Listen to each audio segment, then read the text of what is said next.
Hey Cal, Hey, Yame. how are you? I'm doing swell. How are you? I'm great. All right. So when did you know it's time to give up football and to focus on baseball full time? I knew it when I started getting calls my junior year that people wanted me to play baseball at their college, and I knew it was time to take baseball more seriously than football because that was a dream of mine to play in the MLB. What schools were interested in you? Um, Arizona State, Arizona, Arkansas, and TCU were the big ones, and TCU came on much later, but that was the one.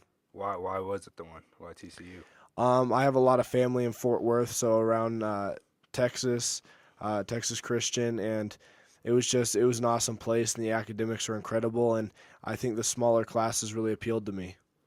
Sweet. So what was it like playing in the perfect game and Under Armour All American game? It was incredible. The way they explained it is that we were going to get treated like major leaguers for a week or however long we were there. And playing at Wrigley in the Under Armour game, that was incredible. And the perfect game that was sweet at Petco Park in San Diego. It was so cool, the attention we got and all the free gear we got, and it was incredible all around. Um, so let's talk about last year. You only got 20 some innings as a junior. If you pitched more, do you think your recruiting process would have changed? Um, I honestly I don't think so. Baseball players usually get recruited more in the summer instead of the spring. So the spring is more just it's more of a practice session. And being behind two incredible pitchers, it was hard to get my innings, but it was still worth it when I went to summer and played under Clint Zavaris. Speaking of those two incredible pitchers, did you learn anything from Bo Weiss and Travis Marr? I learned a lot from Bo. He taught me pitch sequences and how to get people out with what pitches and how to spot up. And it was really cool having that kind of advice as a junior when I was trying to learn and I was trying to perfect my craft. And it was good to have pitchers like that around me. So, what would you say to the underclassmen who are chasing the same dream as you are? I'd say it's gonna be a hard road. There's a lot of failure. Um, there's a lot of downfalls, and it's hard to stay focused and it's hard to remain confident. But you have to do it, and you have to keep putting in the work. Um, s- Speaking of like putting in the work to achieve that dream, how important is lifting to you? Lifting is next to pitching the most important thing that I do. That provides um, a healthy arm, a healthy body, and it helps out velocity and really being able to be a better pitcher all around. Okay. Describe your playing style, how you pitch, how you go out there every day, and Um, I'd describe it as very very competitive.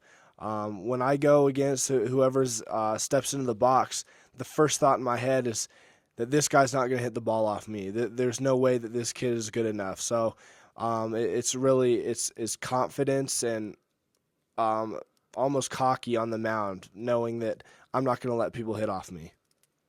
did anything change when you faced Creek first game?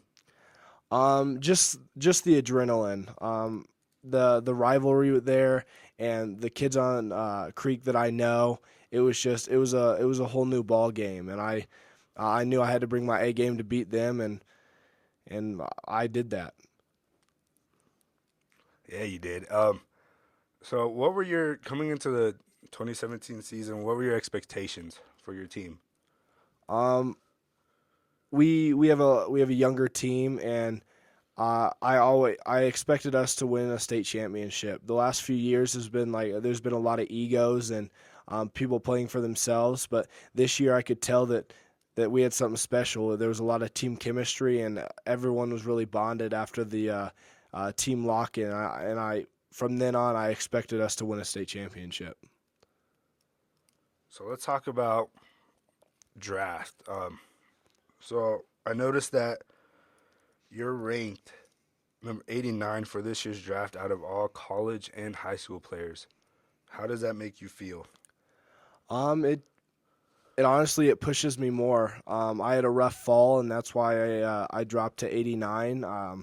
it was a disappointing blow to my family and I, but I've put in the work this spring, and I've continued to work for that place to get that moved up. Is that what keeps you motivated, or what does? It's really my parents and my brother keep me motivated. Um, it's just it's a level of dedication, and it's hard to keep, but just the motivation to go into the draft or go to TCU. It's gonna be a hard decision, but all around it's gonna be an exciting process. What MLB teams are calling you, if you could say? Um, well, it sounds kind of bad to say, but I've been contacted by all of them at this point, and about 25 of the 32 teams have come to my house and talked to my family and I, or sent me questionnaires um, and have been interested or have been at my game so far. If you could get drafted by one team, who would you choose? Well, it's going to change throughout my career, but to start, I definitely want to be on the coast somewhere. So probably Tampa Bay would be cool, or the Angels, just somewhere where it's warm. Um, how fast, if you go through how fast you throw, or your arsenal of pitches, and how fast each one of them is? So my fastball is usually 94 to 96. That's what I sit at. Occasionally I touch 97. I'm trying to get that number up as well. Um, Curveball, slider, those are 85, 86, and then the changeup's probably 79 to 82. What if,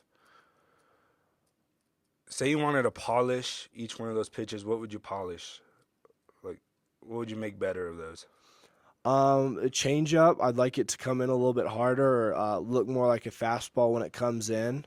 And slider would probably be to break later instead of breaking 30 feet before the plate, probably 10 feet before the plate, so they think it's a fastball until it breaks. And fastball, just increasing the velocity. Okay, and lastly, if you could thank a couple of people for helping you along your career, who would you thank? Number one, I'd thank my parents for always being there for me. Number two, I'd thank Clint Zavaris, which is a pitching coach that has always been there for me and has helped me along the road. And also, lastly but not least, is DJ Edwards that keeps me healthy. Sweet cow, thank you very much. No problem.